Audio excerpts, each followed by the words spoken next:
राजेश कुमार मीणा लालसोट दौसा से, आप offline batch के विद्यार्थी रहे, सबसे पहले मिठाई खिलाने वालों में से रहे, और ऑफलाइन बैच में टेस्ट भी अभी दे रहे हो ना?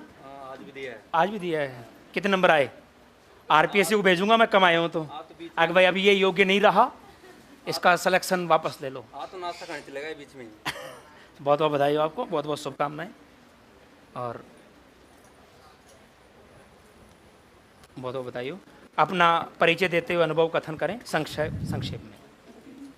मैं सबसे पहले माँ शारदे को नमन एवं गुरु जी को प्रणाम एवं भावी अध्यापकों को नमस्कार एवं अध्यापकों को। मैं 2022 से निरंतर गुरु जी से जुड़ा हुआ हूँ। 2021 में जो रद्द रीट हुई थी ना, उसमें दिया था मैंने, तो उसमें मेरे एक प्रश्न आया था उसमें कि सौर कितने होते हैं, तो मैंने 7 किए थे, जबकि संस्कृत में बाद में पता चला कि सौर 9 होते हैं। मैं इतना एवरेज विद्यार्थी रहा हूँ। 12वीं में मेरे 40% बनी है, ज़्यादा नहीं है। मैं ये तो नहीं कि मैं मेरिट आया हुआ हूँ, मेरी 70 बनी हुई है, 80 बनी हुई है, 90 बनी हुई है। एवरेज विद्यार्थी रहा हूँ मैं। 2022 से फिर गुरुजी के पास में जुड़ा हुआ हूँ। 2022 में गुरुजी ने 8 महीने भेज चलाया था ऑफलाइन कोरोना के बाद में, तो मैं 1 दिन एब्सेंट किया था ओनली। 8 महीने के अंदर ओनली 1 दिन एब्सेंट आया था। तो उस 8 महीने में जो इन्होंने रजिस्टर बनाया था इतना मोटा, तो बाद में एग्ज़ाम लगते लगते ये हो गया वो रजिस्टर, आज भी इतना मोटा हो गया वो। मतलब पढ़ते पढ़ते पता नहीं तो कि कितनी बार मैंने पढ़ दिया। और इनके जो टेस्ट सीरीज़ है 2022 से इन्होंने ऑफलाइन टेस्ट सीरीज वो दी, 24 वाली दी, और अभी भी मैं 6-7 टेस्ट दे चुका था और रसीद खो गई मेरी। तो मैं सर के पास आ गया, सर रसीद खो गई। तो सर ने बोला कि FIR दर्ज करवाओ। तो मैंने सोचा भाई कहाँ चले, FIR दर्ज करवाने से नहीं बैठने देंगे। तो FIR तो दर्ज हुई नहीं और रिजल्ट आ गया मेरा। मैंने सोचा ये भी अच्छा काम हो गया। तो आज़ाद सर से मतलब यानी कि सुबह सुबह तो मैं संस्कृत की जानते हो? अयान की ये तो हमारी ढूंढाड़ी भाषा में बोलते हैं इनको तो भाई। तभी तो मैंने पकड़ लिया। सुबह मैं संस्कृत पढ़ता था। अगर आप वहाँ पे आप मंच संचालन करो ना स्कूल के अंदर, तो अयान की मत बोल देना, बाल को अयान की करो। वो तो देख लेंगे साहब, वो तो उस हिसाब से मैनेज कर लेंगे।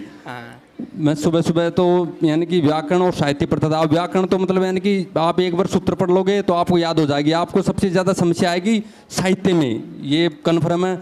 अलंकार, छंद, जो भी साहित्य, वैदिक साहित्य, उनमें ज़्यादा समस्या आएगी। तो आप उनको सबसे ज़्यादा आप साहित्य को रट के फेंक दो। मतलब मैं तो ये मानता था कि अलंकार नहीं आ रहे हो आपको, तो उनका एक पीछे से एक आगे से पीछे से पूंछड़ा पकड़ लो, कुछ भी शब्द का, तो उनको उसको रट दो। मेरे तो ये फंडा था याद करने का। आगे पूरा श्लोक आपको कभी याद नहीं होगा, आप कभी भी नहीं कर पाओगे। आप उसकी पहचान पकड़ लो, एक या तो आगे से पकड़ लो या पीछे से।